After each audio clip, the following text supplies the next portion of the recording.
Hey everybody, let's see if I can get this stream started. iOS all. Should be live. Am I live? Come on. It says live. Okay, I think I'm live. Hey everybody, my name's Aaron. I'm a developer advocate at Ditto. And today, big huge macOS 26 announced, iOS 26 everything. I am going to on stream set up a virtual machine running macOS 26, get Xcode installed, and take this for a drive, take a look at some of the code I'm writing, and see if it all works. It seems like something fun to do. And let's just get started with that. So I'm using Parallels. So if you want to do this also, there's a couple of options out there to start out with, right? So I'm going to open up my Mac here, and you can use either Parallels, which is pay for software, or a program called UTM. UTM is also a virtual machines piece of software. What you will need is a developer account. You will need to download a IPSW restore image, okay? And you have to have the latest version of the Xcode beta for 26, so Xcode 26 installed. Otherwise, you will not be able to install. So what the order of events is, you get UTM or Parallel set up. Then you go in and you install the Xcode beta. Once you install the Xcode beta, then you can go through and make your virtual machine. And you can see here, I'm up and running. I'm going to go through and click. And hopefully the magic sauce, this all just work. I don't know. Never tried it before. But I've virtualized macOS before, but not this version. So we'll see what happens here. So we already got a little black screen of death there. That's not good. We got the little thing thinking. I'm in the United States. We'll continue. You can see the glass UI here. This is looking cool. I'm going to set up as a new PC. Sure. And let's see here. Not now. That seems great. See how quickly we can get through here to get to the OS. We might have to go through and let's go ahead and just go to the screen here so I can type my password in. I'm not going to do that on the stream just in case something shows up.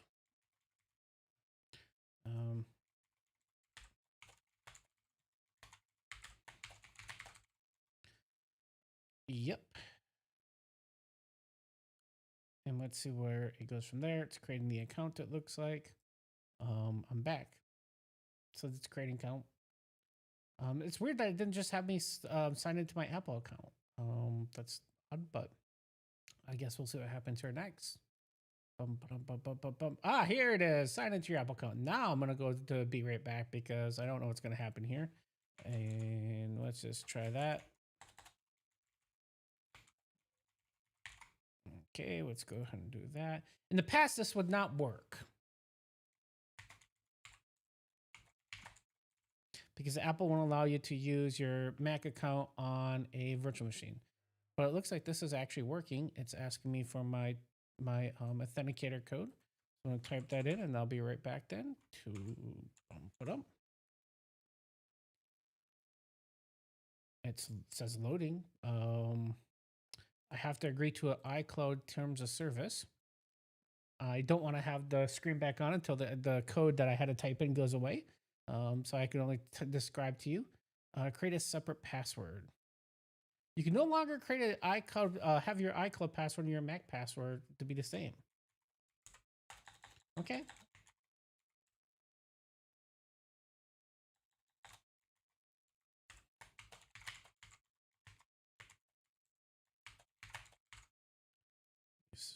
The passwords do not match. Boy, type slow.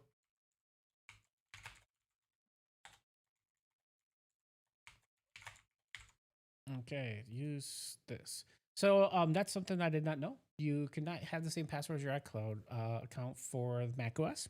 So if you do that, it's going to bitch at you. So don't do that. But we're back here. So it set up my account. So all I did was I set up my iCloud account. It asked me to log in. It did give me the same authenticator stuff that you normally have if you have your authenticator stuff set up. And then, like I said, it did complain that I was trying to use my same password as iCloud. It made me use a separate one. I'm okay with that. It's just one less password I have to remember usually, but I get it.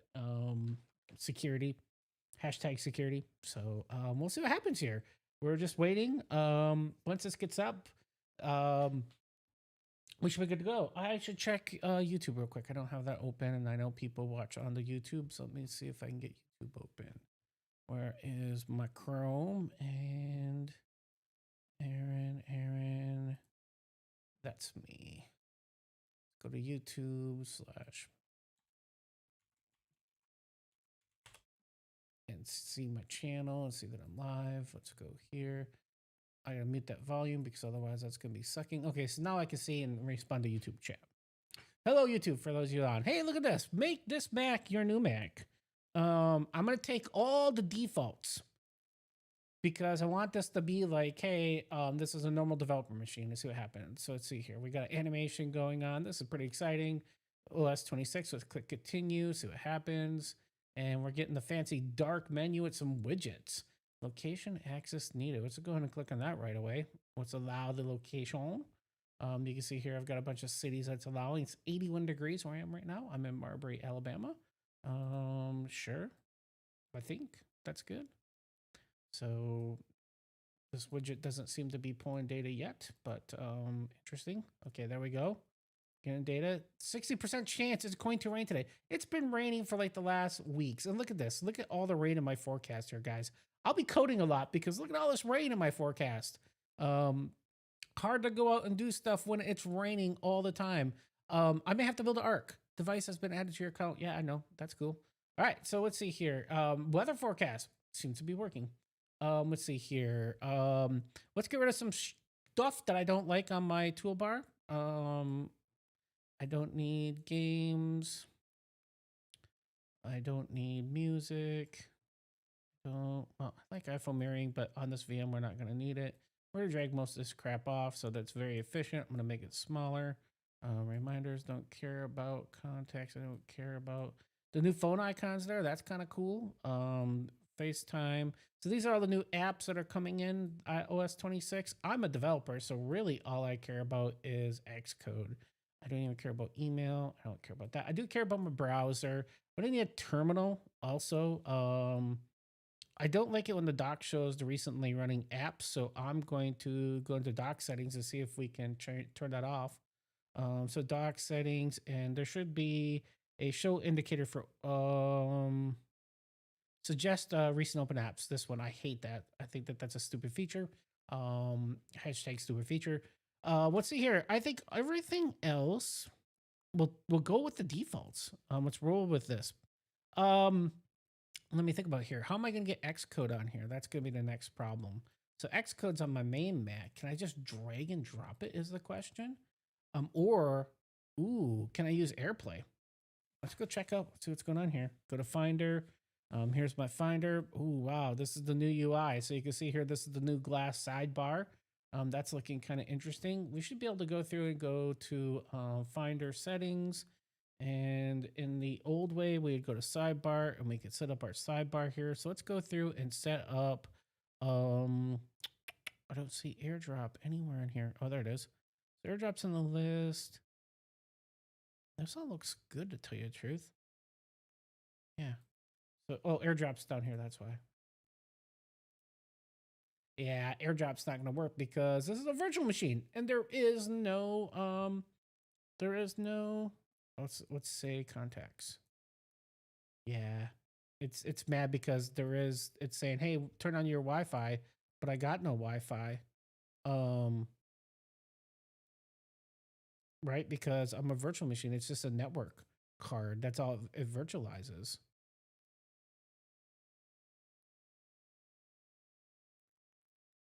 So no AirDrop. Womp, womp, womp, womp, womp. That sucks. Welcome to the beta lands. Thanks, Nick. Yeah, we're on the betas. So a couple different options. I might have to shut down Parallels real quick to make it so I can map my Mac drive. That's one option to do. And that's usually the, I should install the Parallel tools, I think. I think these give you like some drivers and stuff that make the experience a little bit better. Let's go to cancel. Oh, try that again. I don't like all the tools it installs though, so some of them are just like a waste of resources. So let's see here. I mean, it's not that bad, honestly. Let's see here. Oh yeah, different password. So folks, if you're just tuning in now, I'm setting up this machine to be a developer machine. I am running macOS 26 on a, let's see here, postpone. Actually, let's go ahead and shut down real quick here, and then I can set up parallels to do that. So let's do that. Let's go shut down. Sure, reopen Windows when they, okay. And then I'll show you the settings and parallels to get it so that it can map your hard drive. And then you can see it. So I've got Parallel Control Center here. You can see here I've got Ubuntu Linux. I'm going to go into the settings of this virtual machine here. And then here, there should be an option here for mapping volumes to virtual machine. Okay. And you can share custom folders through Mac. So I can just say, I want to share. And you can see here, I'm sharing my home folder. And that's what I want to share because that's where the Xcode download is. So let's do that. And let's turn this puppy back up and see what happens. And see if we can get this thing to install Xcode. And then we'll open up my project and set up a terminal and see.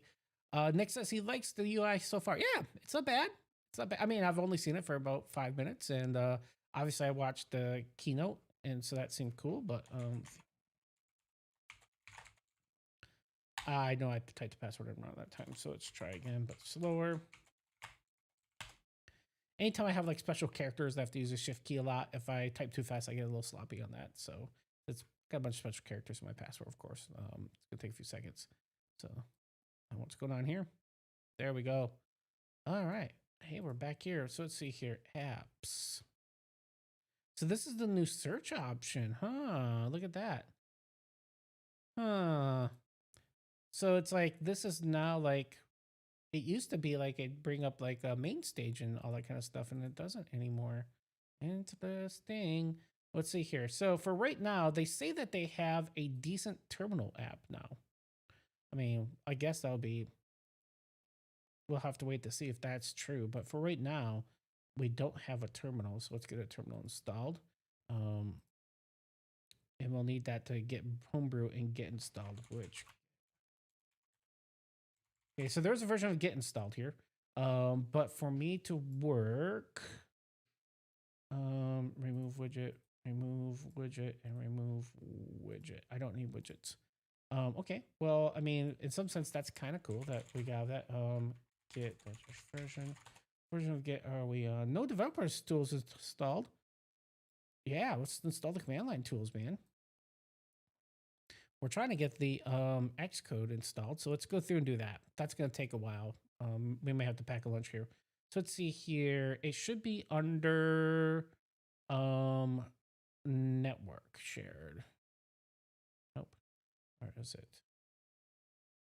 It should normally show up in not shared. Maybe here. No. Yep, this is it. So if we go to downloads.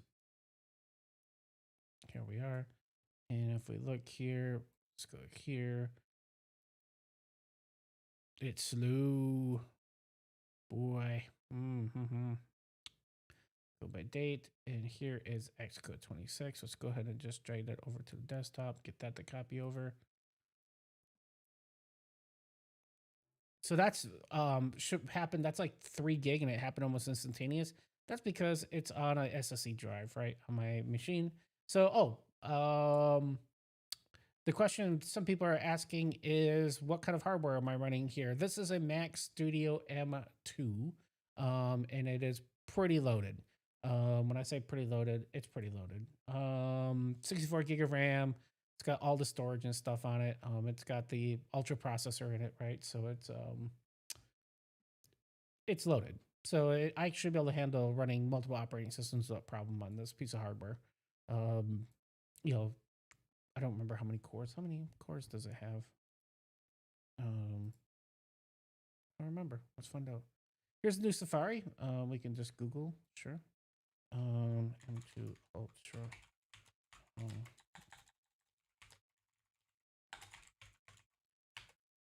So ask it how many cores.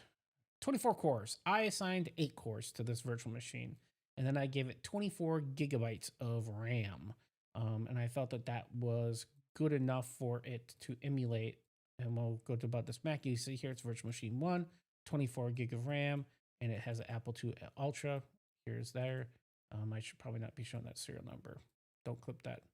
All right, let's see here. So Xcode beta is installed. The command line tools are installed, and then the beta for Xcode itself is unzipping right now. That will take a few seconds. While we're at it, we can go back to Safari here and say brew install and get homebrew installed real quick. Let's grab that and we can get that installed. I don't think brew is going to work from a standpoint of like it's going to complain that it doesn't know about this operating system.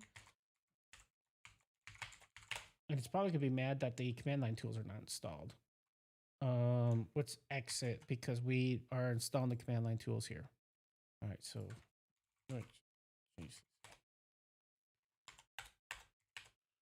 okay, so GCC is now installed. That's a GNU C compiler.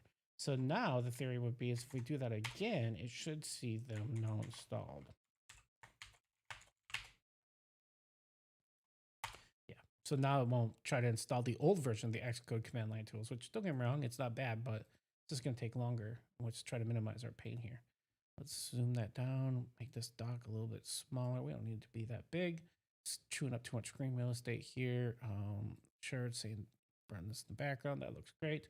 Okay. Uh-oh. See here, look at this. Unknown or unsupported version of macOS. So did this work? Brew would not, homebrew does not install. Oh boy. Womp, womp, womp. That's gonna suck. It's day 0, right, folks? It just got deleted, enabled like today. So I mean,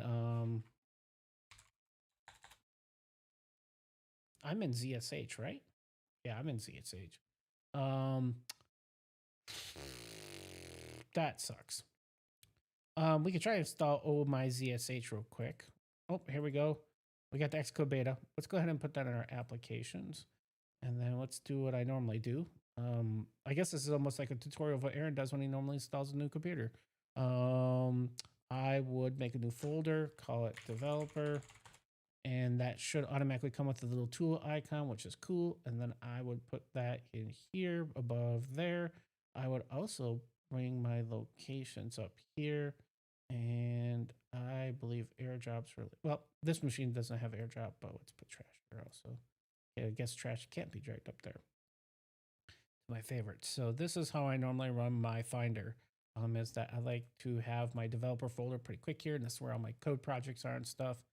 To make my life easier, I normally like to install brew and get the new version of Git and then use the command line for it. But this Git desktop client might just get the official Git desktop client.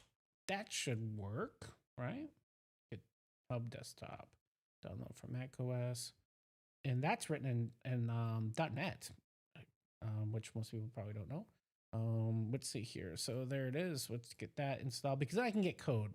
I want to be able to like not only check out code, but I want to be able to check it in. I mean, if I'm going to do work on this damn thing, I don't want to lose my code for that. Let's see here. So these are all the new stuff that's in there. So you can see here, I see already some new icons that I haven't seen before. Also, it should be able to toast things like chess. I don't need chess installed. Can you trash that? I don't see the option to trash it. Can I do that? I can't. Ah, weird. Okay. Well, I'm the prize, Aaron the prize. GitHub needs to install. No, not now. Why would it need Rosetta? What? Really? GitHub desktop requires Rosetta?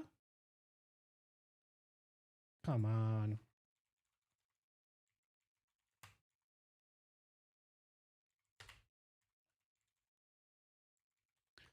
That blows my mind for a second. GitHub desktop is generally compatible with M series of chips. Includes built-in support. Okay, so why did it tell me it needed Rosetta then?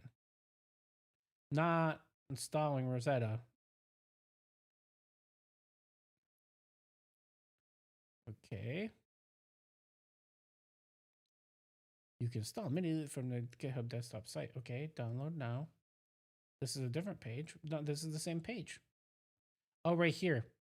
It's a separate download. Why would you have this down here, GitHub? What is your problem? Are you serious? You're gonna make the most popular Mac in the world. That link is for x86, and the little tiny link down here is for Apple Silicon. What are you doing, GitHub? Come on, come on, come on, really? Clear. Okay, so that makes sense why that happened. But should have never happened that way. There we go. Let's get this in now instead. Applications. All right, we had GitHub desktop. Let's see now if it requires Rosetta. No, I just open. It should be signed. There we go. All right, cool. Sign into GitHub. That's gonna be tricky here. I don't want to leak my password. I'm gonna go to be right back. I'm gonna still talk, and I'm gonna click this, and it's gonna probably ask me for my username and password, which it is. And I have to give you an authenticator code, so I don't want to leak that information out. So let me get over to my authenticator app. I don't have it usually open right away. Let me get an authenticator code out, and we'll get myself authenticated. If you are using GitHub but you don't have an authenticator set up, you are robbing yourself. You should do that right away. It is critical, in my opinion, that you do this. Because it will help you keep your GitHub account secure. Go back to main code monitor. That should be done. And then what we want to get is we want to download our latest version of Studio. It's great. Studio. And let's clone that to choose. And I like to have a developer folder. So let's go here, go to my user, and then there's a developer folder. And I usually like to put it all in there. macOS almost, by default, most people don't know this. It's been since like the old days of macOS. It'll put a little hammer icon if you name the folder developer. I find that that's a super awesome Easter egg, but also is just kind of badass cool. So that's why I always use developer folder. So you can see here, it automatically has a little hammer. And if I were to go back to my users and I didn't do anything, you'll see there's a little hammer icon. So use the developer folder, you get cool things, Easter eggs. All right, let's see here. We've got this Edge Studio downloaded. We've got Xcode beta installed. Let's open this damn thing and see if it actually works. Let's see, applications, and let's find Xcode, drag that out to the dock. You can see here's the brand new Xcode icon. I don't need notes on here. Let's make this stay in the dock. Keep in the dock. We'll move this over here. This is going to be how we get code and check it in, because Brew's not working. So if you're new to the stream, folks, Brew is not working. I tried to install Brew. It did not work, and that kind of sucks. So no homebrew support right now. We're flying solo here with the Apple terminal built in. I'm wondering if Warp would work, to tell you the truth. I got to type in a different password because this is a virtual machine. So those of you that are new to the stream, what's going on here? I'm installing macOS beta 26 on a Parallels virtual machine, setting up Xcode and running some code to see what the heck happens. And I want to see if my apps will compile and work. And I want to see the Glass UI, all the kind of fun stuff. So that's what we're doing here on this stream. And if you're here, you're coming along for the ride. So here we go. We got Xcode. Let's open this up and see what's going on. I am still a little shocked the fact that Brew did not install. I've installed macOS betas for years. Been doing this a long time, and I can't remember the last time I've had Brew not work out of the box. So that's interesting. Let's go to recent projects here. Go to our developers folder and go to our Ditto Studio folder here. And this will be the main branch, my guess is. So this is going to be older code. Let me go on my main machine here and see if I can figure out. Here's Warp.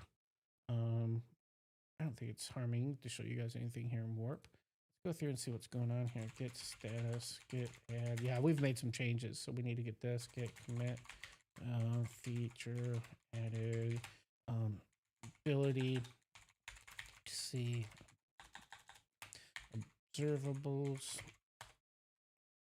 git push. Okay, that should get it out to GitHub. Now I'm going to have to go check that branch out. So let's keep this name in mind here. It's 411.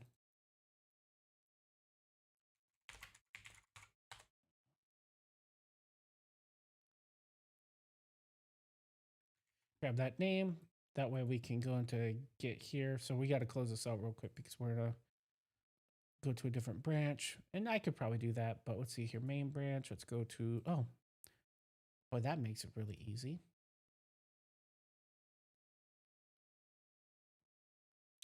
Uncommit. Current branch has a commit on the machine. Pull, please. I thought I should just do that out of the box, but it didn't. All right, let's see what's going on here. Rock and roll, empty recycle bin. Yeah, we're good to go. Get Xcode back open. Let's go see what happens. And it's open. Folks, this is the first look of the new Xcode UI. Can I make this downloads kind of, we'll put that in the corner. So here's our new Xcode UI. Right away, the toolbar, a lot different. So I have the Xcode beta installed on my main Mac also. And I can actually show that, and you'll tell that it looks like the old version. You can't tell the difference. So if you look here, this is that code opened up on my main Mac, not the virtual machine. You can see here the toolbar looks completely normal. Play button, sidebars, everything's looking kind of normal as could be here for the inspector and stuff. However, this is not. This is the new stuff, man. So to get the new UI and stuff, you have to be on OS 26. And so it looks like that's the key. If you want to see this, you got to get on the beta of OS. The operating system has to be on 26, and Xcode is got to be on 26. Now, one of the things that I was talking to Nick about, Nick's on the stream here. Hey, Nick, we were talking on Discord about is getting the AI support working. So let's see here. Oh, it's going to ask me to sign into Xcode Cloud. Okay, let's do that off stream real quick here. Let me go to be right back. I need to sign in real quick into this. I don't want to leak any of my Apple account information. That should get me my profiles and stuff downloaded real quick. Okay, let's go back to main code monitor. So that seemed like it worked. All I did was click the cloud button, logged in, and it seems like that is at least up and running. Let's go to the settings and see if I can find where the settings are for all this stuff. So yeah, holy crap, instantly, interesting. No Apple Intelligence in the macOS version. So in Xcode 26, running on the prior version of macOS, I have no option for intelligence, but here I got intelligence. So yeah, that's cool. And we can see here my Apple account set up. So here's the intelligence. So, and you can add a model provider. Holy crap on a cracker. That's so cool. So what that means is that if you are new to the AI world, there is a program here called LM Studio. Download LM Studio, okay? And what LM Studio will allow you to do is run models locally. And there's another, there's a couple other of these that do it. LM Studio is great. There's also a program called Llama, LLM, I think it is. You can see here it's asking me to download DeepSeek. This must be an update. I've used it before, but that's weird. And then the other one is called Llama, I think, LLM. I should have it installed, but maybe I removed it to save disk space because it does take a lot of disk space. The other one's called Llama LLM. And I removed a bunch of these to get enough disk space free so I can install the Xcode to install the beta in the virtual machine because I was running low on disk space on my Mac. But if you basically run LLM, your LM Studio or Llama LLM, you could then go in here and just say locally hosted. It will know that. It's going to use that port, and then it will use whatever model that you currently have in memory. And that, my friends, is pretty badass awesome. That means you're not paying the man at all. You're still going to get all the features. So it looks like just built into it, they have ChatGPT, and then if you obviously have an API key for like GitHub Copilot, or you're using Claude, well, GitHub Copilot doesn't do Claude now, but if you're using one of those other providers, you can do that there, and this will be cool. Let's try that. I want to try this out and see how good that is, because I normally run. I have GitHub Copilot installed, and then I use Cursor a lot too. So in fact, I could probably download Cursor real quick, and we could compare Cursor IDE. And if I log into Cursor, we should be able to see, like if I give it a prompt on a piece of code, we should be able to see the difference between the two. So we want MacARM 64. We'll go ahead and download that real quick, and then we can do some comparisons here. All right, cursor's open. Let's get that installed real quick. Most people would go, well, Aaron, cursor, that sucks for doing Swift. Yeah, it's not bad. It's not, there's some extensions in it. It's not great, but it's not bad. If I was using cursor, I'd also keep Xcode open. And then I would basically just swap between them. So I'd write code in cursor and then go into Xcode to the actual compile and do the debugging and do breakpoints and stuff. But just cursor for writing code and stuff, if you get the Vim install, I use VI.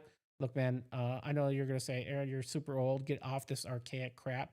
But it ain't gonna happen. So just so you know, I've been using VI since probably many of you were born. I think the first time I used VI was in 1994. And so I've been using that for way too long. And so because of that, I'm used to the key bindings. I have tried Emacs. I don't like it.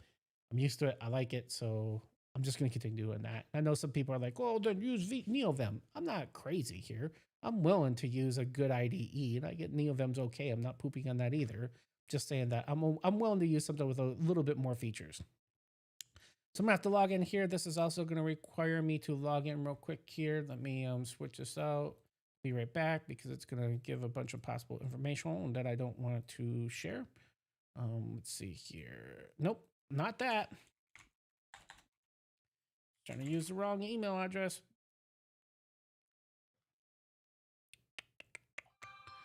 Yes, log in, please. All free. Set to go back to cursor. Dark cursor. Okay, we can go back to main coding here. Sorry, folks. I don't. Not that I don't trust any of you, but you're all random people on the internet, minus Nick, and so I don't trust you. That's why I keep swapping my screen. Yeah, that's cool. We want Vim. We're gonna continue with that. We're gonna find. That's cool. That's fine. Sure. Actually, you know what? We'll just continue, man. We're just trying to get in here as fast as possible. So here we got cursor installed. Now cursor should take a few seconds. If I open projects, it'll take a few seconds to download all the plugins that I have because I've got a ton of them. And that usually will take some time. Let's go ahead and do this real quick here. And what should happen is it should ask me if I want to restore my plugins. Yeah, I would like to. Let's see here. Let's see. Here we go. Did it not restore? Because I don't see like Swift support here. It may be checking through these. Open remote window, no problems, no port forwarding. Cursor tab. Import all local VS Code extensions. No, I don't want to do that. So it doesn't know. Is it because, that's weird. So normally like VS Code would install like all the extensions. I'd log in to GitHub. Maybe what's been happening in the past with cursor, because I also have VS Code installed, it's doing it. I'm feeling really lazy, so I'm feeling like VS Code is the next thing to do. Because VS Code will install on the extensions, and then I could tell it to install the local extensions from VS Code. Yeah, we're going down that road real quick here. And then we'll go back to Xcode and see what's going on here. See if I can build and compile and that kind of stuff. I know I'm going to have to steal a file from my machine that has the configuration for the app because I don't check that into code. It's got like a bunch of secrets and stuff in it. I know I'm going to have to do that real quick. But I think once I do that, then we're good. So let's go ahead and just grab this to applications. And now that we have VS Code, we should be able to do that. You know what I also have to do real quick? The mouse scrolling is like reversed, and that is super annoying. Let's go ahead and fix that. Mouse. And let's see here. Mouse scrolling. And where's the, nope, cancel. Where is the mouse keys? Mouse options. Nope. How do I set it back to use the old stuff?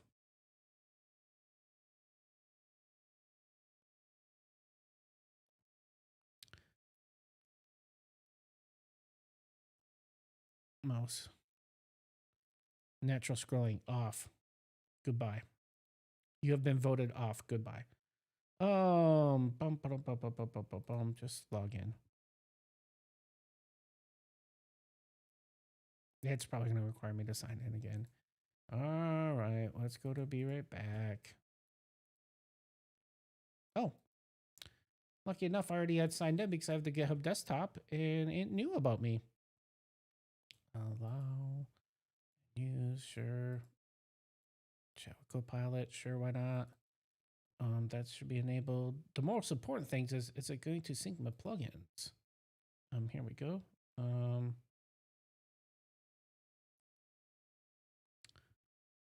Extensions, yeah. So it should be sign in. Yep. Here we go. My colors are automatically showing up that I normally have. Here it goes. It's downloading all the extensions. Perfect, because this will get me the Swift extension installed.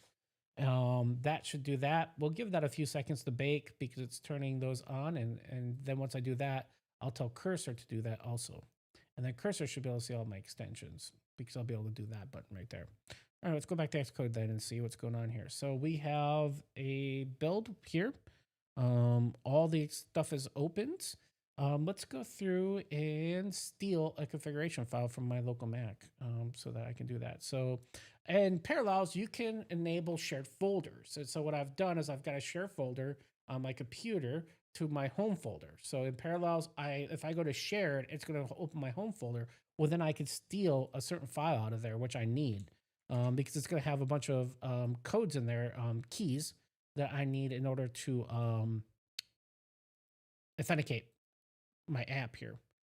So I need to copy it into this folder here. But let's see here. Why is not shared coming up now? That's weird. Didn't mean to do that. Open up another window here. Let's see here. My shared files. Sorry, it's not shared. It's my shared files I have to open. This will be my home folder on my main Mac. And now what I can do is I can go into developer and I can go into any of my projects here and I can just steal files from it as I need to.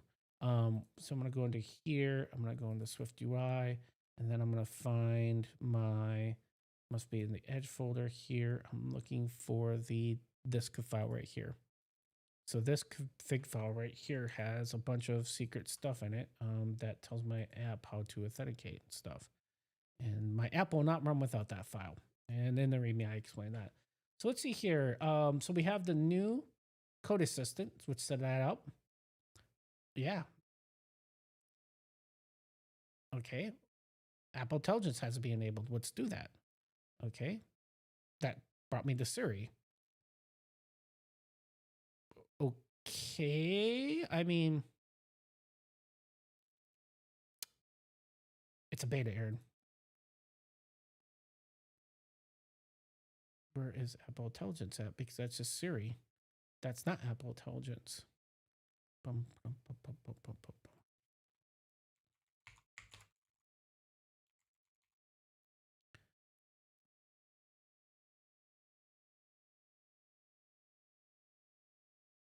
Siri's the intelligent assistant. Yeah, that's not what I want though. It says I have to enable it. Enable Apple Intelligence on this Mac to continue.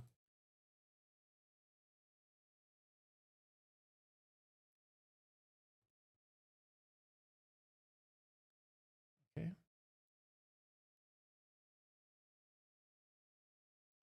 Is this an iCloud thing? So we've hit our first hiccup in the whole world of AI here is that it says that you have to enable Apple Intelligence, and I just don't see where Apple Intelligence is listed anywhere here. Anybody in chat that knows the answer, please speak up and or forever hold your peace. Let's try under my Apple account settings, maybe. Some features are not available. But that makes sense because this is a virtual machine and it probably knows that. Are they going to tell me that like Apple Intelligence is not available because I'm on a virtual machine? Let's not click that. General. I don't see Apple Intelligence at all in here. Folks, has anybody seen what I'm seeing here? I don't see it at all.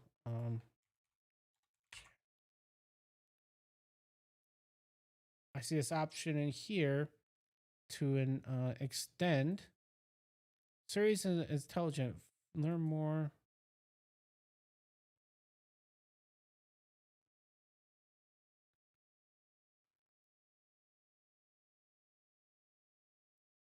Turn on Siri.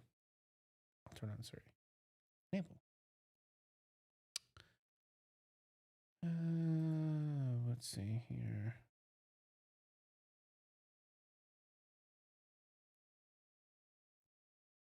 None of this looks like it's the things I'm looking for. Let's find Xcode in here and see if Xcode has any settings. I don't see any settings there either. Huh.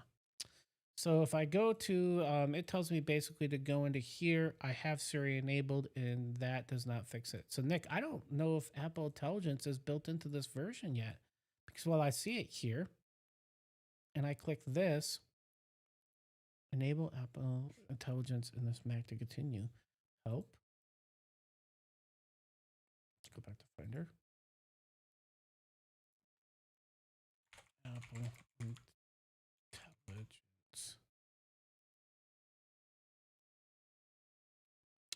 Okay, here we go. Latest version. Apple Intelligence turned on. Go to System Settings and then Apple Intelligence and Siri. Do one of the following. Click the next. So it's saying that now there's a Apple Intelligence and Siri option under System Settings. That's what it's saying in Help. Just telling you, new OS. So let's go here and go to System Settings. And I do not see where it says Apple Intelligence there too. I think this is the first beta, and I'm starting to believe that's not baked in. System settings is running in the background. Always allow. I don't think it's baked in, dude.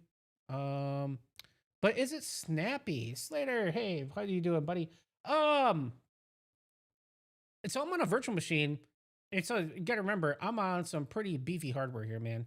So this is a M2 Ultra Studio, and yeah, it feels great. I can't tell the difference between this speed currently and my running it on my regular machine, not in a virtual machine. It seems fine to me. Windows, like I'm moving around Windows, and so remember, there's not a lot of video. I know that it's probably going to be a little compression here because of the stream and stuff. You probably can't see that, but for me, this is like super fast rendering. So there's no drop frames of video. Everything from scrolling to just like launching apps and stuff feels as smooth as it does when I'm just outside of the virtual machine in my normal operating system. But we're going to find out, does the compile fast and stuff? That's some things I actually care about. I am not registered this device as a developer. Wow. Register the device. Build failed. And it's mad because it can't sign the code. And this is the only part of writing for Apple that sucks.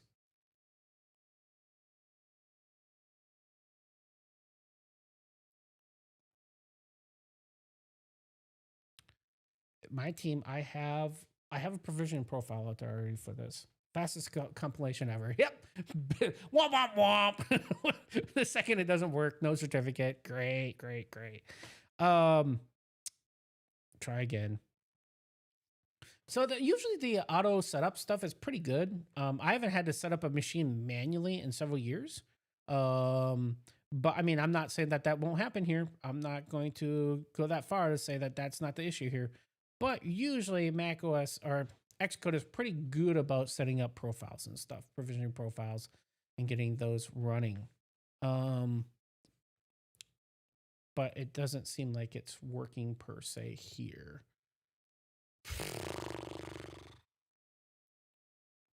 Let's go into Apple account.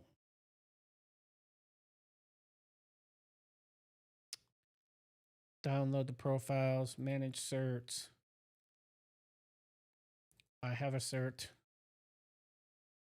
I need to make it probably, so that's a development cert. Do I need a Mac installer cert, developer ID cert, developer ID cert? I shouldn't need a Mac installer cert. I should be, just for doing development builds, I should only need a development cert. Shouldn't need anything more. As long as the profiles are on this machine, that should be good. Let's close this real quick and then reopen it. Let's see if that fixes it. See if Xcode now sees the provisioning profiles, because they're all downloaded. Yep. So here we can see this provisioning profile. They're all downloading now. So the other one that's not is macOS. registered this device. Okay. So it's telling me that this device already exists. Let's see if it builds. And it's still going to tell me that there's a problem with this request. No profiles for Mac OS were found. So that's what it's pissed off about. Pardon my French. But iOS and Vision is working without problems. Well, okay. Let's just go down this road real quick here and say I have an iPad 13 and 4. Does it build there? If it builds there, then we know that this is an issue with macOS specifically, and that maybe there's a bug in the beta that's has to do with Mac development. And then the only way I know how to fix this is I'd have to manually register this machine real quick. It's the way I know how to do it. But it looks like this is actually working. The simulator is coming up, and my app is compatible with Mac. So this is an iOS a SwiftUI app. It's a Mac OS and an iPad app, and it's I work for Ditto. They're a database company. This app allows you to kind of manage your database on here. So let's see what happens if this actually runs. Now I will say that this feels a little slow. On this, normally, if I bring up a new iPad simulator, it's like almost instantaneous. Even if it's like a new image, it comes up pretty fast. But this is a brand new, this is the beta 26 image, right? So it could be something to do with that also, that the beta 26 image probably has debug symbols enabled, right? And that would probably cause it. Oh, good Lord, the whiteness. We got to get rid of this white background here. This is going to cause all of us to bleed. Let's get into developer mode here and turn on dark mode real quick, because that's that is just terrible. Let's see if we can get this. Come on. So I feel like the simulator a little slower than on regular. Here, this simulator, like scrolling and stuff, that feels a little janky. Not gonna lie here. Let's see here. Let's go back to Edge Studio now. See if Edge Studio launches. No apps installed. That's fine. Interesting. So the buttons have moved. The styling's already changed, even though I didn't write any code for this. I know that some of the stuff you have to enable the glass properties. I was watching the video today and they were talking about that, so maybe that's what's going on here. But I do need to register an app real quick in order to even test this thing to see if it works.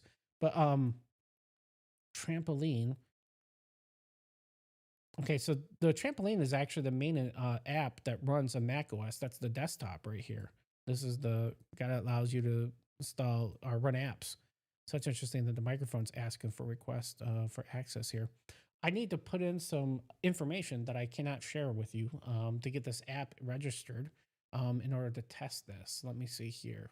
Because I'm interested to see how much breaks in my app on iOS 26 or iPad 26. If you've written code, if you're a SwiftUI developer, you know this already. iPadOS is iOS.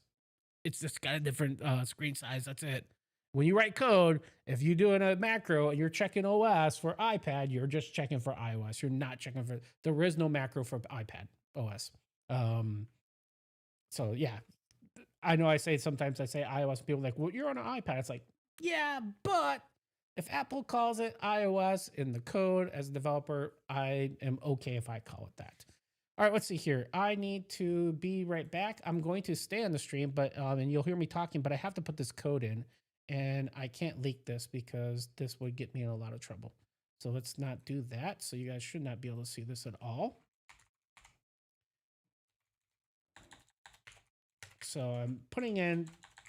So what this app does is it can go to any server that has our stuff, like our cloud servers, or if I have it installed locally, it can go there, and it's like a database explorer. It allows you to sync information from your app to it, and then you can kind of troubleshoot and see what the heck is going on. And I know that all sounds confusing as heck, but I promise you in a second it will make sense as soon as I get all this stuff cut and pasted in. There's like 6 things I have to put in here real quick here that gives me the ability to register this as an app. And once it's registered as an app, it will pull down the configuration from the location that I have this app registered in, and then magic sauce happens. Let's go ahead and click save. Make sure that it actually works. I didn't get any errors. Holy shit, it's working. Pardon my French. It's working. Yeah, I'm a little shocked here. I really did. Hey, let's see. Sherlock. A couple other people on GitHub. I'm doing the same thing, but I can't get the app in the. I can't get the Apple Intelligence either. It's guess it's likely the difference in architecture simulator. It's running over UTM. You're using UTM. I'm using Parallels. Same thing. Bitrate is too low. Bro doesn't reach chat. I do reach chat. Notice seems like 8 minutes ago he was having the same issue. No, I do read chat. So the issue is Streamlabs doesn't always update YouTube chat. I'm using Streamlabs right now, and it instantly shows up Twitch chat, but it doesn't always show up YouTube chat. So I have it open in a separate window, but that window was actually the authentication information I needed to log in. And so that was hiding the YouTube chat, and so I didn't see you. So I apologize, Hugo, and the rest of you all on that. Let's see here. So this actually is working. It's kind of interesting. The toolbars. So these are the old style toolbars, but you can see that they're glass based. This is a virtual machine, and there's some animations that are coming for free. I don't know if you can pick that up on the stream. That is very interesting. And I wrote zero code. I've not updated anything for this. I know when I watched the stream from Apple, they made it sound like you had to do the if you watch the developer state, they were saying that you would have to implement some things to get like glass buttons and stuff. But it looks like at least the toolbars are all kind of coming out normally here. So let's set up a subscription real quick here and see what happens. I'm going to name this subscription movies. Write some code here. So that's also a bug that this should be a larger text box than it is. And normally that is the case, but it looks like it's not here. This screen would be much bigger, and I've got some code to force that, and then this should be 3 lines, and it's not. So that's interesting that that's happening. And that'll take a few seconds to set up the subscription. Once it sets up, I should be able to see the collections in here. And so that should be that. But honestly, this is not working. Okay, that's weird. So there's a little like weirdness in the animation here where the menu bar kind of pops up over places. So it pops up down there and then back up here. And you can definitely tell that there's an issue here with the animation on that. The bitrate in YouTube does seem to be a little bit turdy compared to Twitch. I've got my iPad open on Twitch, and it's actually great there, but the bitrate in YouTube does not seem to be the world's best. It could be because I'm multi-streaming. I'm streaming to both Twitch and YouTube at the same time. But for whatever reason, like I said, on my iPad here, the stream looks great on Twitch, but looks not great on YouTube. Let me switch it to 1080 and see if that helps. It's still not good. If you're on YouTube, I apologize. I'm just not realizing that bitrate looks terrible compared to Twitch. Where Twitch, everything looks super clean. And so I'm gonna have to look at my settings after and see what I can do about that. Let's see here. So that is debugging there. Let's see if we can get debugging in macOS working real quick here. So we know that that's working then. It still thinks it's updating a provision profile. I don't think it's doing that at all. And I don't think this is working yet either. If anybody has it working in chat, please let me know, but I don't see that happening. So I don't think the Apple Intelligence stuff is ready for, at least if you're in a virtual machine. I do have a MacBook Pro M4 that is my personal laptop that tonight after stream, I'm going to install this on and see if I have physical hardware, if it works any different. So let's see here. So it's still having a problem registering this. It says it already exists on a team. It does exist on a team because the fact that it's my physical machine. This is just a virtual machine. That's probably why. Because it probably is not, it's probably the same serial number. So because it's virtualized, it probably doesn't know the difference.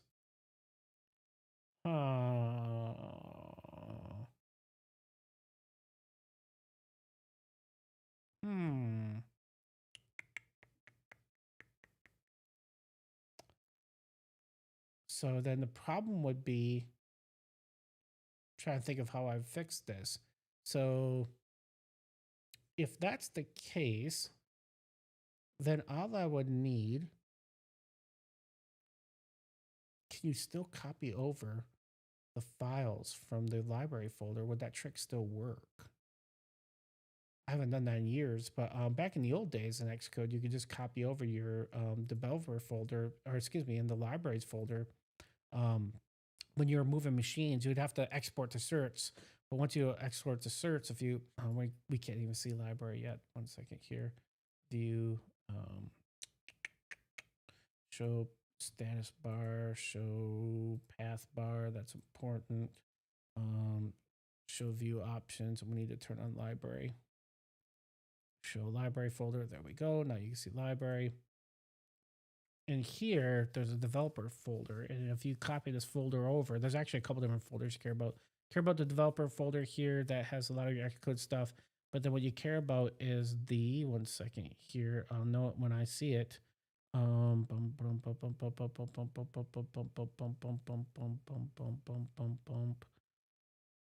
if I see it. I think it's the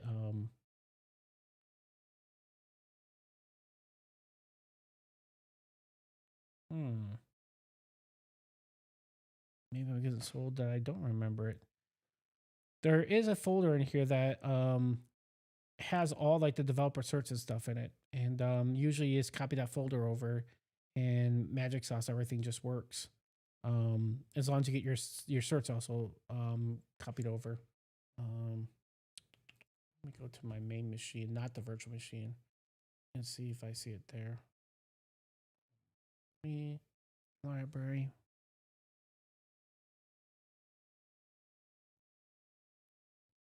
It's named something that is not, will stick out to you as being like, oh, that's it. For some reason, I always thought it was somewhere in here.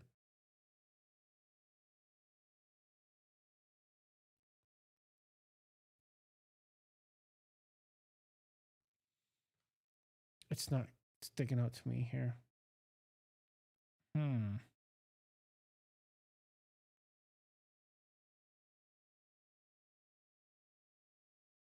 Check real quick here if I see anything else. It's not sync preferences.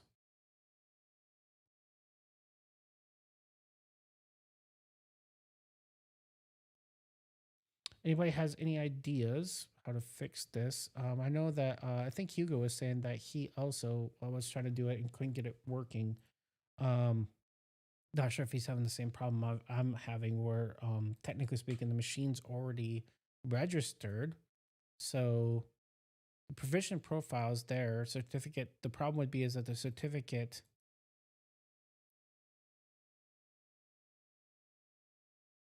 yeah, it's the provisioning profiles that's the problem.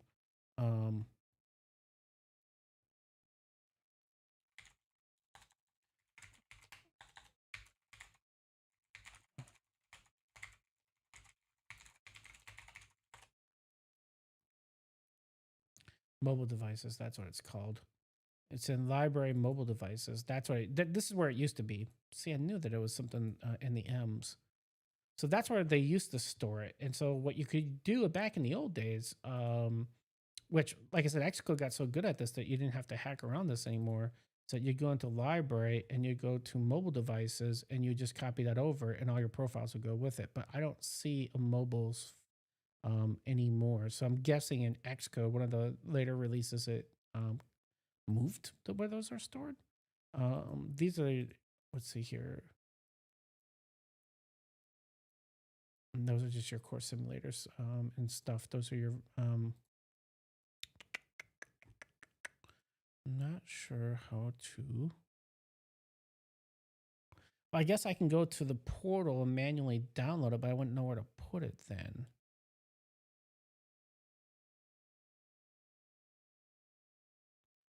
It's saying also that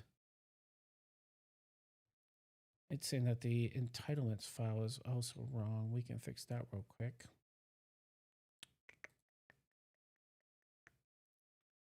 Oh.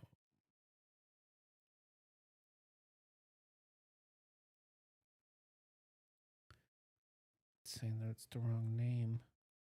right? Ditto Studio cannot be opened. It's there. It's right here. What do you mean you can't open it? So there's some kind of conversion of the project that must happen?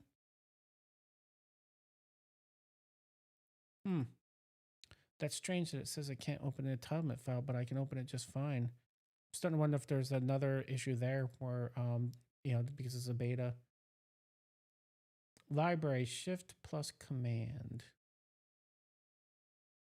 Hey, Kevin, I'm not sure what that means, shift and command in library. Is that like some kind of secret thing? Let's see here.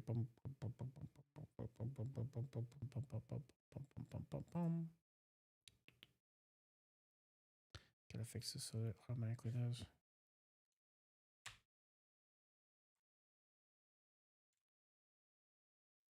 I'm not sure what that. It's a hidden folder. Oh, really?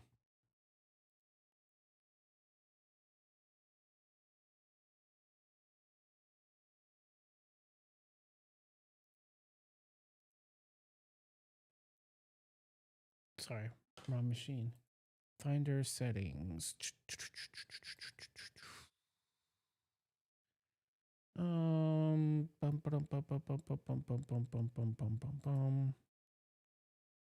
There used to be an option here, I thought, to turn off hidden folders and stuff. In library, view. OS and OS. This is always tricky. Show view options. Always open in a list. Default. I don't see any option to show hidden stuff.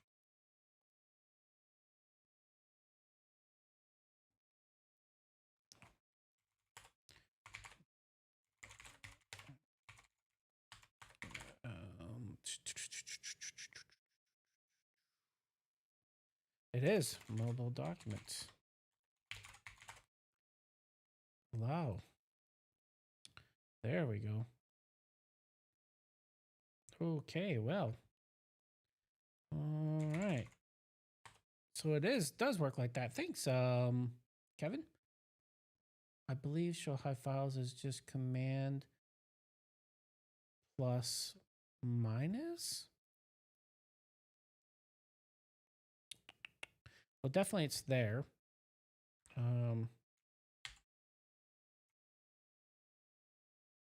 So command plus did not do it. It just gave me a new view.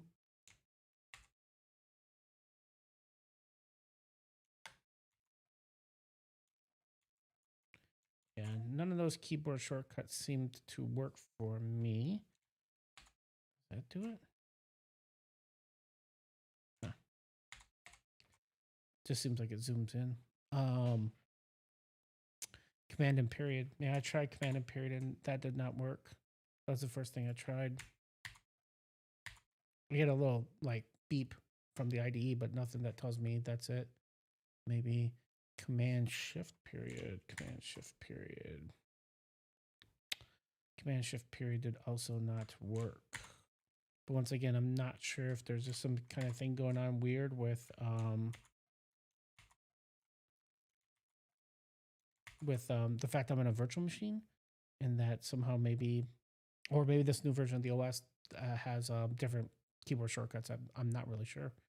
But we do know that it's over there. So the question is, can I copy it? Would that work? Well, that's pretty easy to do here.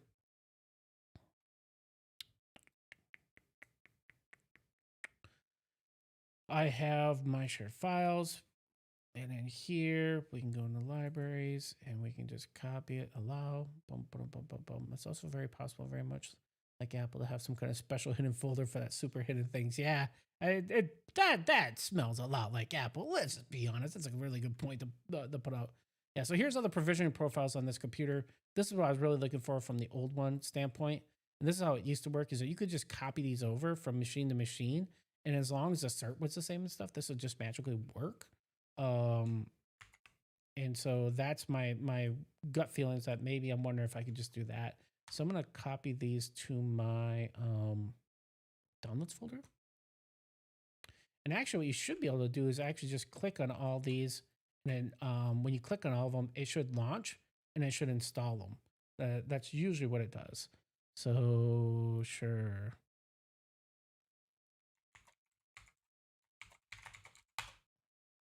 Oh, that's the wrong password because that's my regular machine password. Okay, that's interesting. We got a profile that tried to install but failed. Close Xcode out real quick now and see after that if quit. Come on, Xcode. You think you can. You think you can. Let's see if we go to Xcode here, and after installing all the provisioning profiles from the Finder, if now it will compile and run on macOS. Otherwise, the only other way I know how to do it is go manually to the website and install it. Okay, well, no, take a look here. Signings are there. macOS no longer red X. Well, maybe we get a victory here. Maybe having some old school knowledge does actually work, and we're back up and running. Let's see here. Let's go ahead and hit the build button and see if we do not red X out. And so then my lesson will be to people is, hey, make sure you back up those provisioning profiles if you're going to do this in a VM. Copy them over, and that should hopefully get you up and running. This looks like it's building, man. We are to the point where it succeeded. All right. Okay, that's weird. Running has returned error 5. Please check the system logs. Show detail. What do we got going on here now?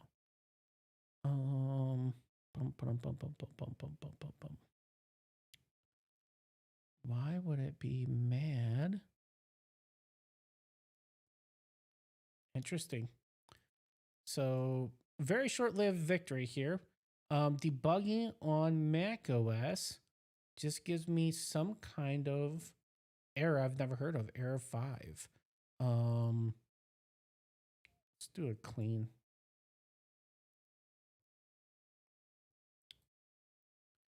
Do want to clean the folders. Try build again. Yeah, but we're still having this problem with it right here. I'm thinking this is a signing problem. So I'm going to switch this to sign to run locally and see if it will. And it's complaining about the entitlements file. It cannot be opened. Verified the value of the code signing elements build for the target edges, and it's on disk. Let's go to build settings and find the entitlement.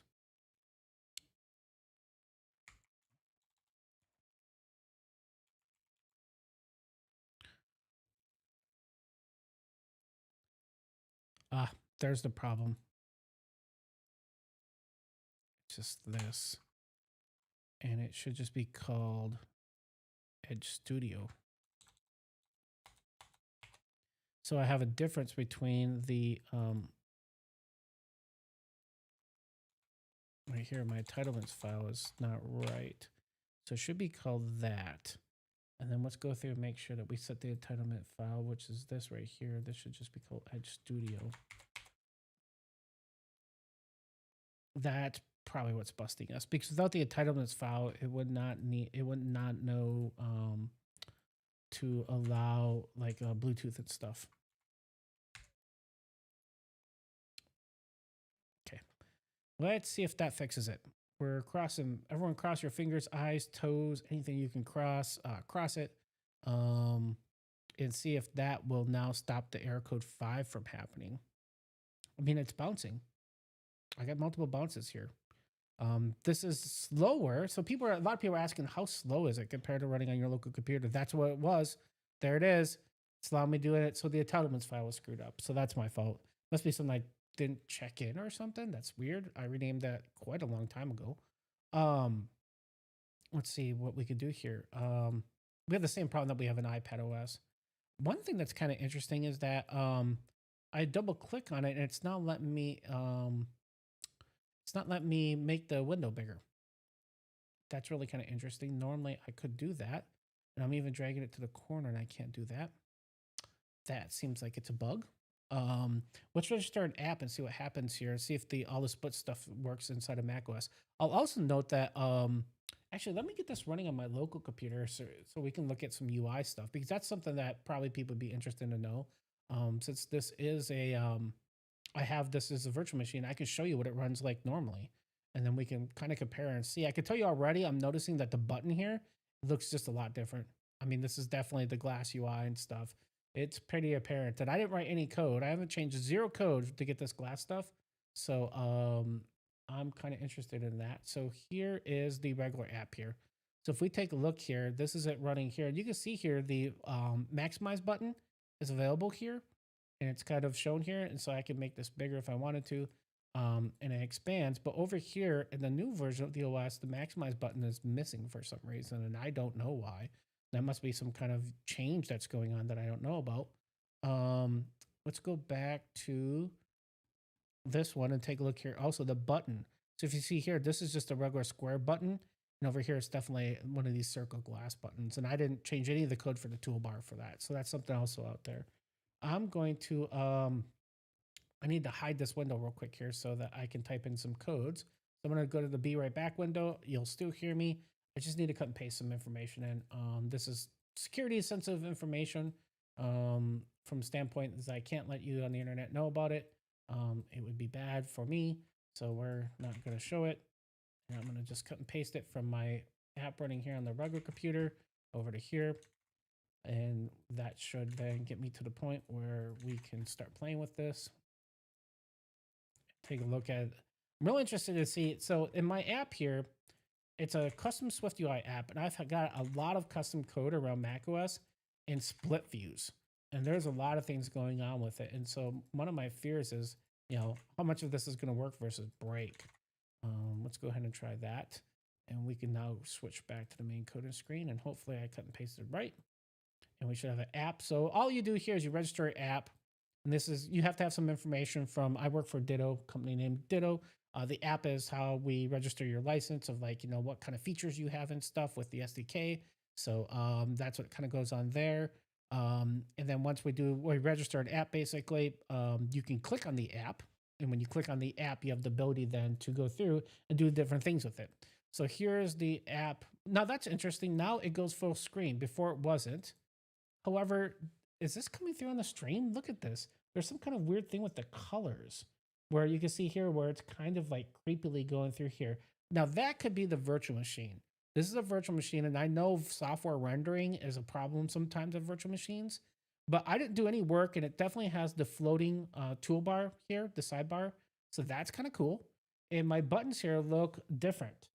These don't look like glass like they showed in the video. So I do know that I believe that is a code change. So if you want to make your buttons here, this is a, it'd be called UI segment control and UI kit, but this is called picker. And the style I think is called segment in SwiftUI. So I think I have to go in there, and there's a glass option you enabled, and then it would turn these into glass icons. Let's go through and add a subscription though and see if we can get some data and see what happens. Select star from, we'll just call this movies. Select star from movies. Movies. Click save, and we've got a movies here. We can also set up an observer for that same thing.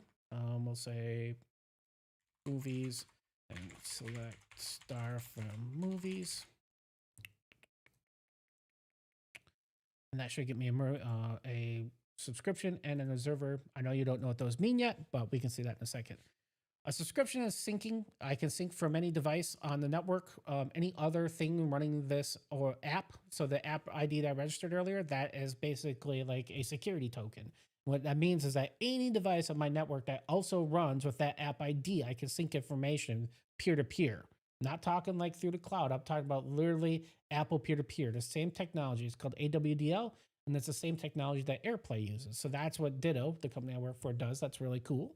And so I can see a presence viewer, for example, here, and I can see if there's any other people running my app right now. Well, if I were to go through and do this real quick on the, so I have the Mac version open over here also, you'll see now, you'll see two of us. You should see both me and this computer. You can see here that this computer, my virtual machine, is connected to my physical machine via peer-to-peer Wi-Fi and a LAN connection. So it's smart enough to know that. And so this means I have the technology enabled to be able to just send information back and forth between these two clients without having to do any work whatsoever. That's what our SDK does. It's a mobile sync technology, which is kind of cool. And so if I go to queries now, that tells me I have a collection over here. And I don't have any query history because this is the first time I've ran this. But I'm going to say limit 100 so I don't blow this machine up. There's a lot of records in this. I'm also noticing here that I have a little icon here, like some kind of a glitch here or something like that in the header bar here. That's not in the regular version, but this could be just a change in how toolbars work. Because I do have a spacer there, I think, because this is a label, and this is so you know which app you have selected.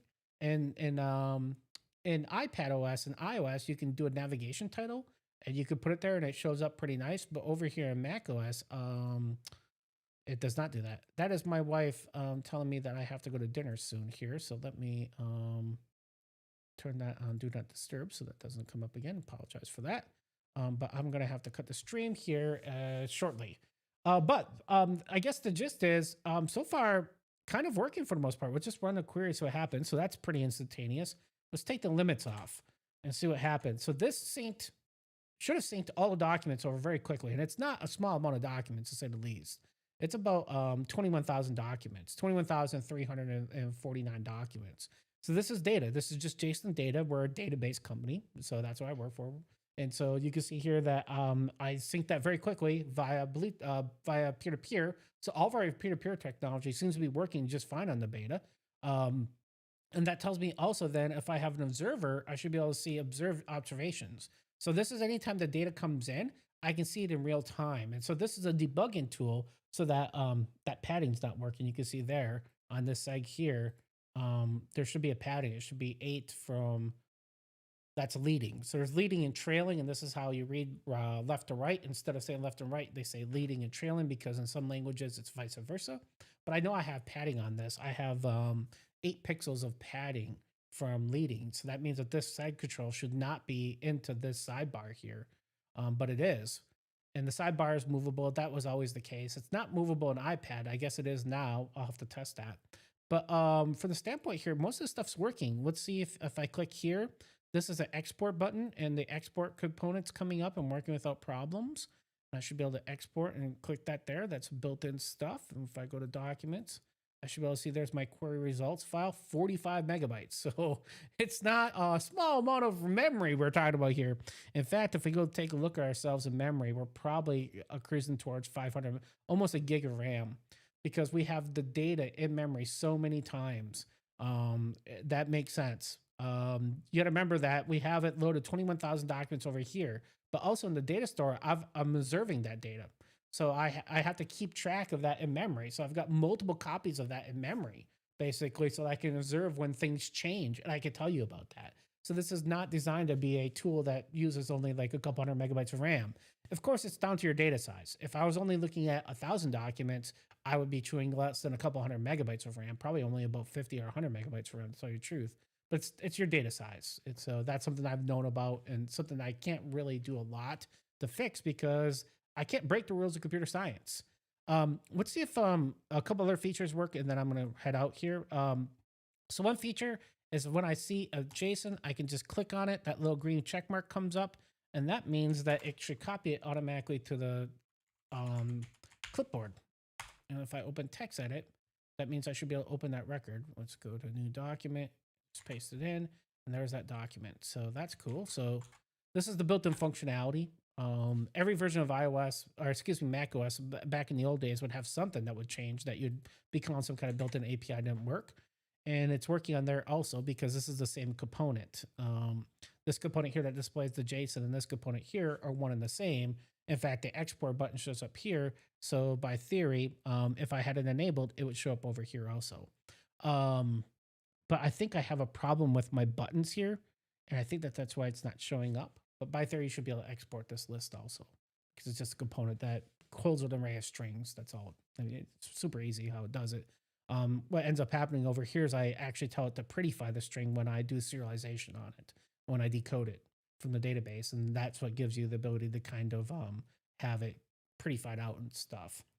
I could do color coding, but color coding comes at a cost. It's very expensive. So you think about an Xcode, it's color coding all your code, but the file that you usually have open is, you know, what, 1,000 lines of code on a bad one of these. It's like, this is 57 lines. Let's go into one of our more complicated views here. Now, if I go into toolbars here, this is not the right version of the code, I think. I think I've got a check-in that I'm missing. I'm noticing stuff here. This is probably the most expensive tab I have from a standpoint of like large amounts of code. And this tab is maybe 500 lines of code. It needs to be refactored. It's too big, 540 lines. This should be a couple hundred lines. Some of this stuff needs to be moved out into the components folder because it's, you know, it should just not be in the main view. SwiftUI seems to have a problem where if you have too much crap in the view, the calculator that calculates like how to render it tends to break. And so then the answer is you either have to refactor out some of that code to a separate function, a view builder function, or you have to refactor it out and throw it into a separate component folder. So anytime you get the archaic error that says, hey, the interpreter can't figure out what's going on, that almost always means that you're doing some kind of trickery in your view code, and your view code's just gotten way too big, and you need to go through and refactor it and put it somewhere else. You can see here, this observable section. These are just view builder functions that basically run so that the code that it takes to render whatever's in that list is not sitting in this main view. And so you can do everything you can to do that. If you look at my like inquiry tab here, you'll see here that it's pretty basic. I have a toolbar that's a separate component. And by doing that, it's not in here. And then you have a bunch of, if macOS do it one way or iPad or iOS do it the another way, because vSplit view, which is one of my favorite components, that's what allows us over here, for those of you that maybe are new to this, macOS versus iOS. This is a view split, which means that inside here, this is movable. So this is completely movable all day, all night. It's pretty awesome. And so this is based on split view and UI kit, or app kit, excuse me, and not available in iPadOS.